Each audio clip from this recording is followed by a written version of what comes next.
Hallo lieber Freund des gepflegten Dartsports, willkommen zurück zu einer neuen Podcast-Episode und heute feiern wir Premiere. Und zwar wird einerseits der Gewinnspielsieger ausgelost, das heißt am Ende des Podcasts erfahrt ihr, wer das Gewinnspiel gewonnen hat und sich einen 50€ Shopgutschein bei uns sichern konnte. Und zum anderen haben wir heute das erste Mal einen englischsprachigen Interviewgast. Und zwar darf ich begrüßen Simon Hall von Winmau als Marketing Director, mittlerweile über 18 Jahren bei Winmau. Winmau ja eigentlich der größte Hersteller von Darts.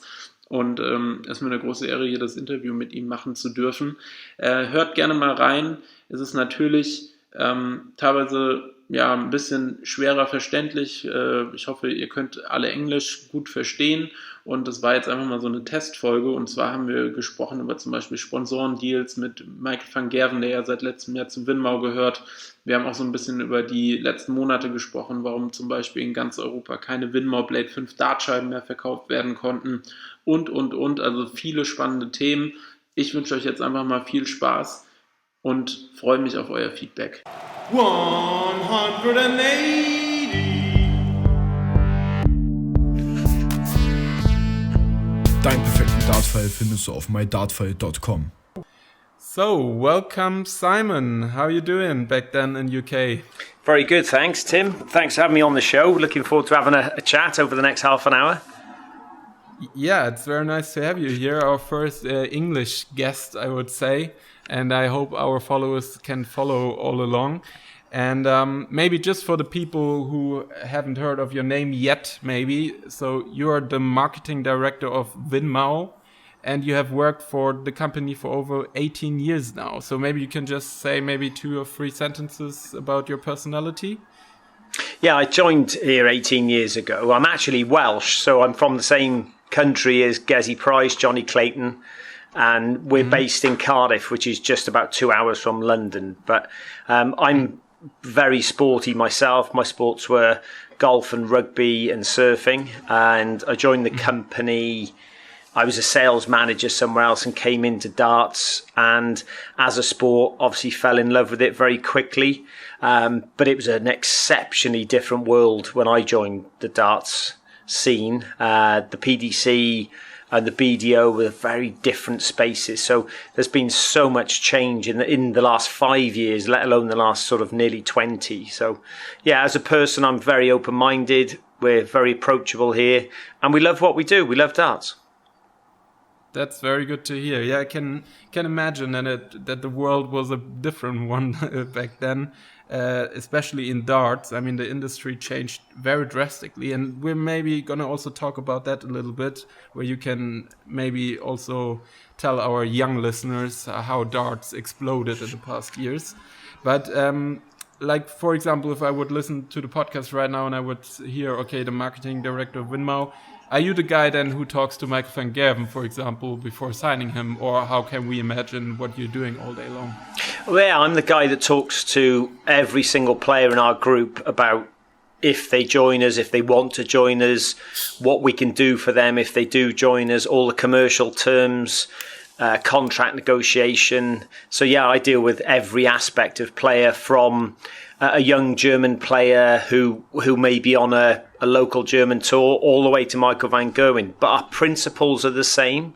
We engage with players who we hope have got the same outlook as us to the game. And you might not believe it, but yes, dealing with Michael van Gerwen contract and thing is a lot more in detail. But the principles are very similar. You still want to have a player join you and really want to join you and your company and the people in it to help them improve, essentially. It's no different to whether they're 19 and a young talent or 31 and number 1 in the world. For sure. Yeah, I mean, I was actually trying to count the players who are now signed by Winmau. I got to a number of 48. But how many players did you sign, or which are signed right now with Winmau? Do you have a number in your head there? Yeah, I haven't got an exact number, but it is around in the whole group, because obviously we do have Red Dragon Darts as well under the same parent group. But it's anything floating from 40 to 100 at times. But that again shows that some of those players are legacy players. Some of the guys that were world champions, 10 or 15 years ago, but have still got relevance now, because social media has changed the landscape for that. Yeah, for sure. I mean, there are also many young talents coming up now, and we also saw it on the Q School, the recent Q School, like many new faces and many new young players who also, got to know the dart sport like maybe just only 3 years ago and never threw a dart before, but now they're already playing some averages of 80 or whatever. Yeah, so, the pathways. This is the pathways have changed, which makes talent acquisition a lot different to what it used to be. So you used to have one or two rankings you could look at, and you'd understand other sort of areas. Back then, it was sort of county or international scene, WDF rankings. But now there's so many different versions of darts in a hybrid format that you can have guys that play a mix of steel, soft, local tour, Asia tour, and they can be really talented. And all of a sudden, they know a pathway they're trying to get on towards maybe qualifying for the Worlds at the PDC. And it seems like they appear out the blue, but they're not. They've worked really hard but on tours no one's really heard about. So the acquisition model is very different nowadays as well. Yeah. I mean, as you said, like I think it was in 2001 where you got to Winmau, or was it? And I mean, back then it was completely different, I guess. How was the landscape back then? Well, when I joined the group, we barely had. I don't think we had any sponsored players. Maybe we had a relationship with Richie Burnett. And because I was from a golf background, I always knew that darts was sort of 10 or 15 years behind golf in terms of its outlook. So you could always see that the players were going to grow in importance and as the sport got more and more onto the television. So the personalities, the appeal of it was always going to be player-led. But we were certainly behind, a long way behind the player-led boom that was sort of started 10 years ago. So we had very few. Our biggest signing, you could argue, we had Ted Hankey and Andy Fordham, who were pretty big, but they were BDO, and the BDO had already sort of started to start its downturn then, if you like. But the biggest sort of signing outside of that was actually, I think it was in 2008, was Dennis Priestley. And he qualified for the Premier League I think he was then 59, he could have been.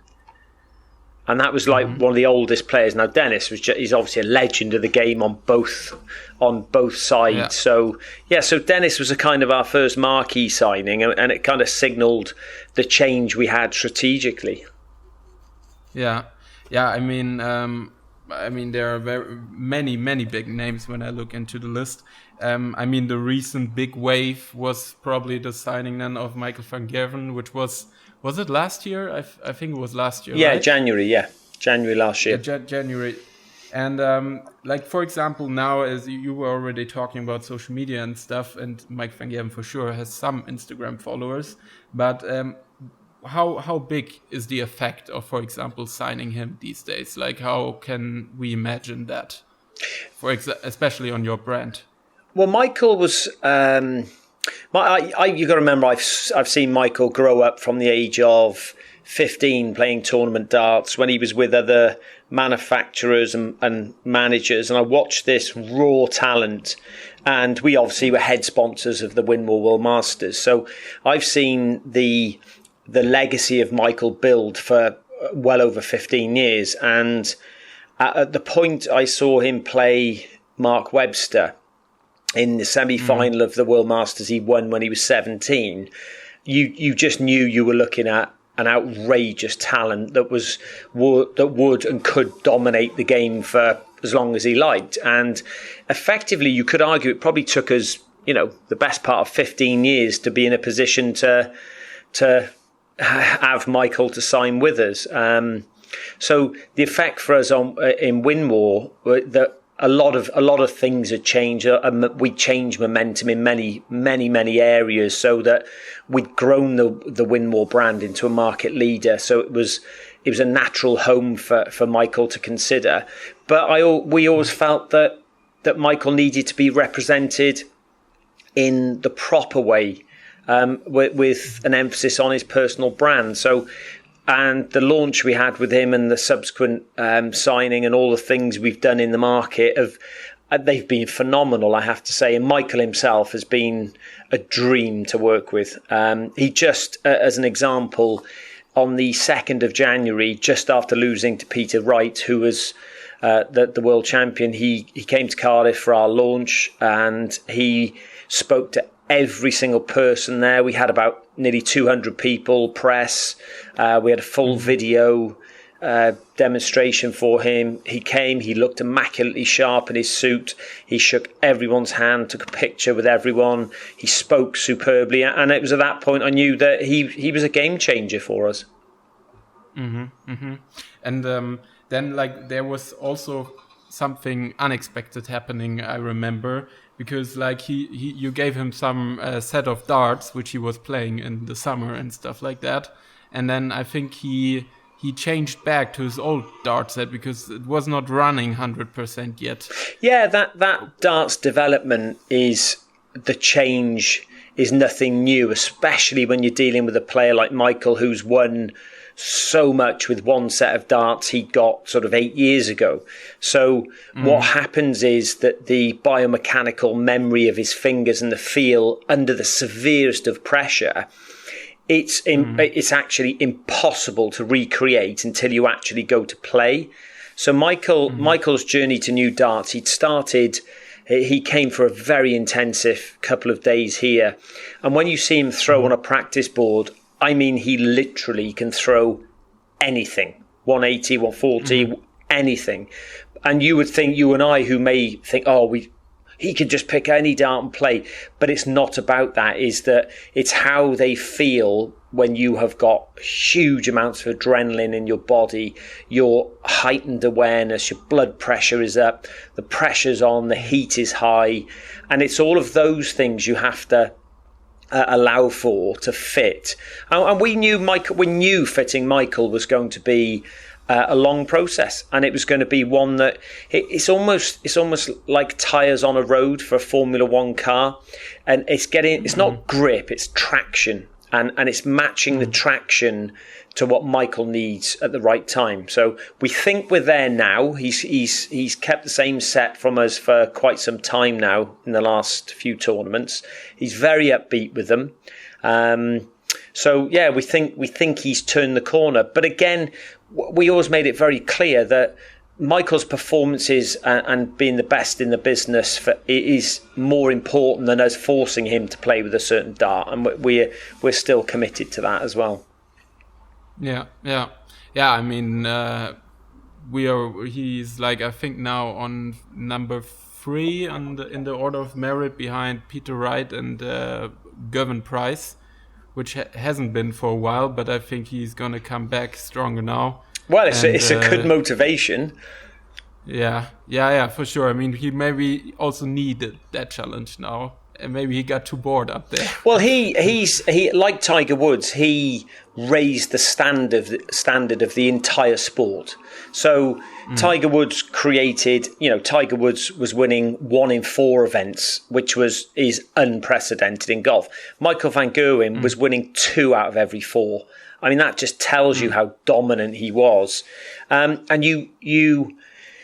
there's 2 things happen. If you maintain that dominance, I think potentially the sport becomes less interesting, is the first thing. And the second thing, if it doesn't evolve and people come in to challenge, it can't go further again. So what Michael's done, he's set the bar on a new standard. And there's no question about that. Whether he will or won't rise, to him is irrelevant. He knows in his own mind if every dart player in the world turns up and plays the best they can, he's still the best player on the planet. Yeah, and I mean, he's his biggest contrahand. So I think he also wants to always beat himself. Yeah. To set the bar higher and higher. Very much. But I totally get the point that you're saying that it's getting a bit less interesting after some time if there's always one player at the top. I mean, we already had it with Phil Taylor. And now you in the UK, maybe also Lewis Hamilton would be an example out of Formula One, where we are all hoping as well that there's going to be some change soon. Oh, wait, same as football. You know, different league winners. It's so much more exciting. Yeah. That's why, ironically, when some of you get some criticism of some of the TV darts from, say, the BDO, WDF, but as a darts fan myself personally, because I know all the players on both sides, ironically, a lot of the lakeside coverage and the matches you would see there, you genuinely did not know who was going to win, and you can see that tension in. And a lot of the games would build to deciding legs and deciding big moments. And still for me, the Lakeside has created some of the greatest memories over the years because of that the competition is far more condensed. Mm-hmm. So I do believe, I think it's been publicly announced, but I think they're trying to bring back the Lakeside this January. Okay. Yeah, that's good to hear, I mean. But there was one more question to Mike van Gerwen, because that's also a question also where Lucas and I are discussing about is if Mike van Gerwen, I mean, he's still young, so I mean, he still has a lot of time, but do you think that he will beat, for example, the records of the legend Phil the Power Taylor? Really hard to match him for 16 world titles with the current standard that's out there. So I think even he would probably say that that's too hard. But I don't think Phil Taylor would have won that many titles if he was around today. Yeah, I agree. Yeah, like when I'm thinking, for example, maybe you heard it in the news, I don't know, but you remember maybe Gerd Müller, like a legend, that the German bomber from Bayern Munich, who was playing for Bayern Munich and scored over 40 goals in one season. And now this record got breaken from Robert Lewandowski just this season because he was scoring 41 goals. I don't know if you heard about it. No, I hadn't, no. Yeah, so now, for example, that record, which was set for over 30 years now, has a new bar of 41 goals. So it's always possible to basically break the old records, even though, of course, it was different times with Phil Taylor. I mean, he didn't have these big competitors, maybe like Mike van Gerwen has today. But yeah, okay. So maybe we're going to talk a bit more about the recent months. I mean, we had the corona pandemic, and there were some issues, especially with the Blade supply, Winmau Blade 5 boards. Everybody knows them, I think. In my opinion, they're the best boards in the world. That's very kind, thank you. And I mean, there was some problems that, especially in Germany or maybe also in other European countries, that there was no supply, so people couldn't buy them. What was the background to that, or what went wrong? Well, we, just as a start point, I think we're probably the only end-to-end darts manufacturer on the planet. So we manufacture everything. We buy all the raw materials. We manufacture our dartboards in our own 100% owned factory. We do all the quality control. So we do all the design, the build. We don't outsource any part of that. So we have a highly complex supply chain from raw material to end delivery. So if we outlined every phase of what it means to get a dartboard to you in Germany, from the sisal that's grown in the fields in Kenya to the wire that we import from whether it's the UK so as we came into the first stage of COVID, we had obviously planned stock for what would then be going into the spring summer. So our stock would have been slightly lower because as you go into the summer months, the volumes drop away. So what you had was essentially the perfect storm that COVID hit, bang, with dart markets already in quite a few dart markets in good growth, like Germany, Netherlands, UK, some places in America, Australia, with darts in a very positive place. All of a sudden, the consumer demand from outside specialist darts, the specialist darts market where we pretty much all live, we were hit by unprecedented demand, and that was from multi-channel, multi-retailers, darts retailers, direct commerce. So every angle started to scream for more product. We had a lag in our ability to turn our product around to get it shipped back into the market. So we already started behind. So what then happened is as the COVID sort of restrictions kicked in and people working from home, all of a sudden it became exceptionally hard to get the materials to make more product. So demand is high. Demand. We're struggling to get more raw material. On top of that, we threw in the curve of Brexit, which caused some serious supply chain issues in terms of shipping and distribution to us, because all of the taxes and duties and this whole structure changed or was changing. Then it changed, which resulted in some severe delays of multiple, we call them containers, where we have thousands of boards in. So in my 20 years, in an unprecedented case, we had 8 to 12 containers backed up, which were held and stuck in because of the Brexit supply chain. So, but the demand was still growing. So we were still getting more and more demand. So it was the perfect storm against us. So, but our guys are so resourceful, and so the way they approached getting product back into customers' hands, I think we really struggled, if I'm honest, for 3 to 4 months. But past that point, we caught it back up and have since made, we've actually made good on that. So we're in a good position again now. But I know it can be very frustrating for people who can't buy what they want to buy, and it's not through any mismanagement. It's nobody could plan for those kinds of external shocks all in one go. It's just, you're talking a black swan effectively. So I think overall we coped with it superbly well. We're still seeing very strong demand in the darts and dartboard category, and I think that's helped from what you've just said, is that we've always stuck to using the very best raw materials, the very best manufacturing processes, and we're not the cheapest supplier, not at all, and we never will be, and we stopped playing in the volume market.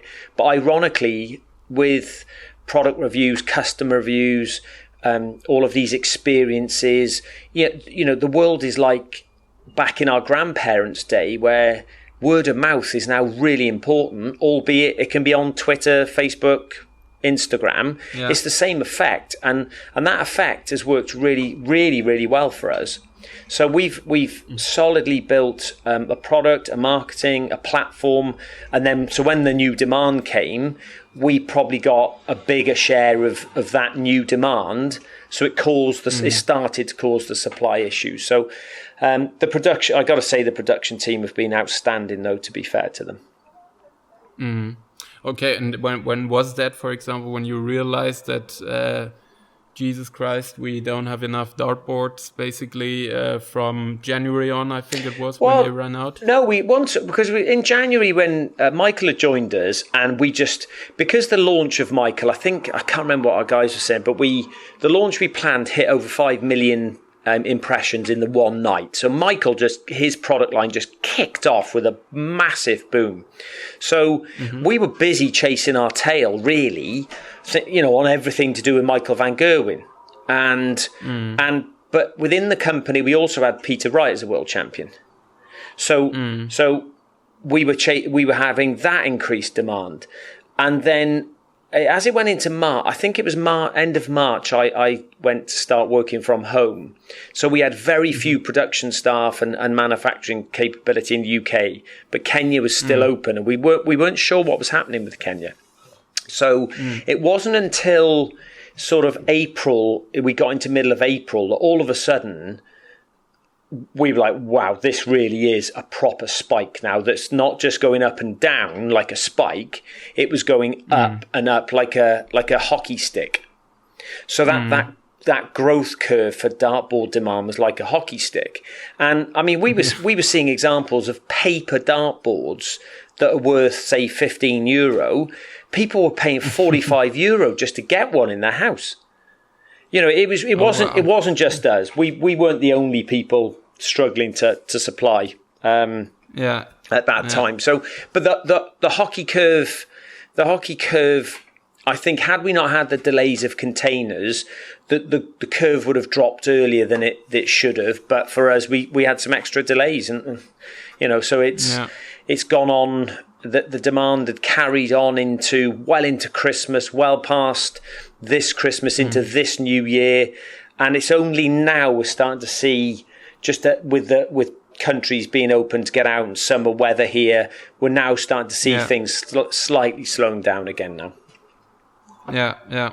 I mean, of course, like darts as an indoor sport was a perfect, entertaining thing or activity for home, for their own home, and so people just decided to probably stay there, or like just to get something inside.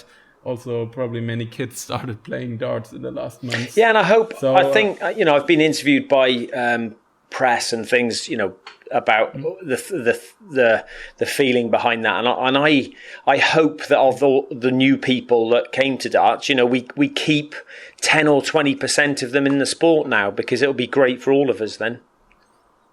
Yeah. So, okay, but like when we look maybe now a bit in the future, like, I mean, we had the Blade 4, we had the Blade 5. When is the Blade 6 coming? Oh, that's a good question. I think we'll do well to make sure we've got enough Blade 5 for now. Yeah. But like, when was the Blade 5 launched? It was 2016, I believe. 2016, so 5 years ago. And yeah, I mean, the thing is, what do you think? How far more can you optimize a dartboard like the Blade 5 dual core? Let's say, are there any ways to even more optimize it? Yes, I think there are, but you're talking about marginal gains at the very edge because of how good the current board is. But we'll continue to do our research and development, and we'll continue to look at ways, if we can improve the product, we always will. It is nice to always get a new range out there. So, but our production team, as you can imagine, have been so flat out that, you know, to turn around and say, yes, we're going to launch a product at this point in time it's just too hard to know right now. Yeah, of course. I mean, totally get it, and some product development always takes some time. But like, maybe when we stick a bit more to the dartboards, because I was talking to many people in the past years about dartboards, and because people also always ask me regarding the unicorn boards, like, which are normally on the television tournaments, like on the World Dart Championship, for example, you always have unicorn boards. Like, is there also some possibility that you, as Winmau, can get there, or like, is it a long-term contract that Unicorn will be forever there? Yeah, well, Unicorn have a share interest in the PDC themselves, and they have had the dartboard rights as a formal contract with the PDC from the very start. So the PDC have shown loyalty to them. They've got a very good commercial relationship. Naturally, we've inquired about whether we're in a position to bid for that tender process, and the PDC have been very open and honest with that over the years, and we just haven't been successful to this point. Naturally, we would love to have our board in the arena of the best dart games in the world, because, you know, I know I'm biased, but I'd like to see the best board for the best games in the world. Yeah. Okay.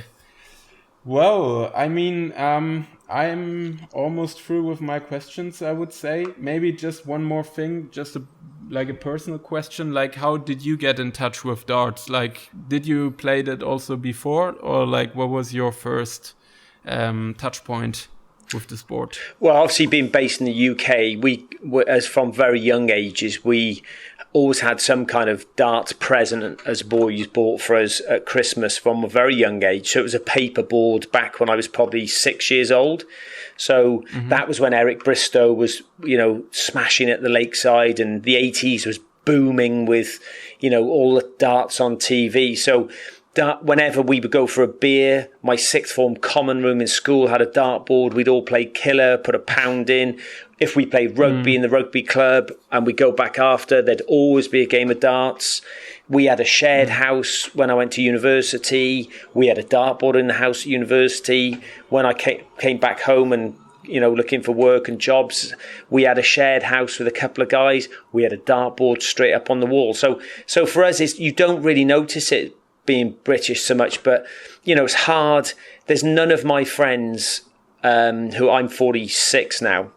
So none of our generation have grown up not throwing a dart at some time or knowing and seeing darts on TV at various points of the year. So it's very much, even though a lot of people don't play in leagues and competitions and at home regularly, darts is part of the UK fabric. So it's if you walk down the street to anyone in the UK and say, "Oh, have you heard of the sport darts?" They go, "Yeah, of course," and they'll probably be able to name a player. So it's been part of growing up for me effectively, yeah. But I'd never hit a 180 until I started work here. So what had happened? A guy I got involved with many years later. He's a really famous snooker coach, but he coaches darts as well. So he's got this. Yeah. His coaching method around accuracy. He coaches through the methods of eye dominance, and it's very different for every person. And the first time he gave me a lesson, I had a 180 with Robert Thornton darts. I couldn't believe it, and I'd never thrown one before. I mean, I can throw a dart, I'm quite good, but I'd never had a 180. So yeah, I remember that my first 180, and it's just addictive. When you've had a 180, you want more. Yeah, and then it's going like way easier than before. Yeah, but then you expect crazy. More as well, and then you don't play so well. And you're like, oh my gosh, So it's but it's such a great sport because it is so there's no physical barrier. There's no mental barrier. It's so social and it's really, really skillful. So we have an expression in the UK with darts. It's easy to be good at darts, but it's really, really hard to be exceptional. So that's what makes it quite an everyman feel, is that you can get quite good at darts quite quickly. You can, and it's a beautiful game to play. Yeah, I would put my signature under that. Brilliant. I mean, we're like also still trying and still challenging ourselves. Oh, but, you never stop learning. Yeah, no, for sure. And for me, it's actually also a bit more the mental factor sometimes, because when I'm on the practice board, like sometimes everything happens, and sometimes when I'm playing against somebody, then I don't recognize myself. So it's that's adrenaline. Really yeah, that's adrenaline. Yeah, and that's the techniques. Then learning to quieten your mind, how to go through your technique, learn to how you sight your target, and you just become it's almost a very soft focus when you're under pressure, not an intensity. I think people, we do a lot of work on the biomechanic coaching and improvement side, because we want to help people get better. And that sort of, there's an old Meatloaf song, one of the coaches we work with, he's really insistent, and it's a famous song that says 2's good enough. So if you throw 2 out of 3 good darts, just be happy. It's good enough. Yeah, perfect. Okay. Thank you, Simon. Brilliant. It was a very big pleasure, and I hope everything. I hope you the best for the future, and that you guys stay healthily, and of course also some luck with the Euros, which are starting this Friday. Actually, tomorrow, when I look at my calendar. Hope the British team can score some goals there. Wales, come on, Wales. Oh, Wales. Okay, you're with Wales. Yeah. Okay. Oh, yeah. Okay. Sorry, then That's wrong okay. team. No, it's okay. But yeah, wish you all the best. Brilliant. And then have a good. Thank you for having me on the podcast, and good luck to all of Germany as well. Thank you. Bye. Okay, bye. Ja, da sind wir auch schon wieder am Ende dieser Podcast-Episode angelangt. Ich hoffe, es hat dir gefallen, du konntest es gut verstehen, und wenn du generell daran interessiert bist, dass wir öfters mal internationale Gäste bei uns in den Podcast holen, dann schreib uns doch da gerne mal eine E-Mail oder eine DM bei Instagram, und dann werden wir da mal schauen, dass wir in Zukunft öfters mal über den Tellerrand hinausschauen und auch Gäste aus Übersee bei uns einladen. So, und jetzt kommen wir aber auch zum Gewinnspiel, das wir ja vorletzte Woche veranstaltet haben, und passend zu unserem heutigen Interviewgast hat uns der liebe Simon folgende Nachricht geschickt. Hallo mein Dartfall. Ich wollte euch wegen dem Gewinnspiel eine Frage stellen und wollte fragen, was denn euer bestes Deck war. Also ob das jetzt zum Beispiel ein 11-Data, 12-Data und so weiter war. Ja, erstmal vielen Dank, Simon, für die Frage, und erstmal herzlichen Glückwunsch auch zu den 50 €, die du bei uns gewonnen hast. Wir werden dir dann natürlich per Mail den entsprechenden Gutscheincode zukommen lassen, und dann kannst du bei uns im Shop dir Produkte im Wert von 50 € aussuchen. Und zu deiner Frage, wir haben das Beste, oder das war mein Leg, was ich als Bestes gespielt habe, war ein 17-Data. Ist jetzt kein Eintrag für das Guinness-Buch der Rekorde. Allerdings war das relativ am Anfang meiner jungen Darts-Karriere. Von daher hat mich das damals schon sehr gefreut. Und ich hoffe auch, dass du schon die ein oder anderen Erfolge an der Dartscheibe feiern konntest, und freuen uns natürlich auch in Zukunft auf deine Unterstützung. In dem Sinne, euch allen da draußen good Darts, und wir sehen uns beim nächsten Mal. Macht's gut. Ciao, ciao.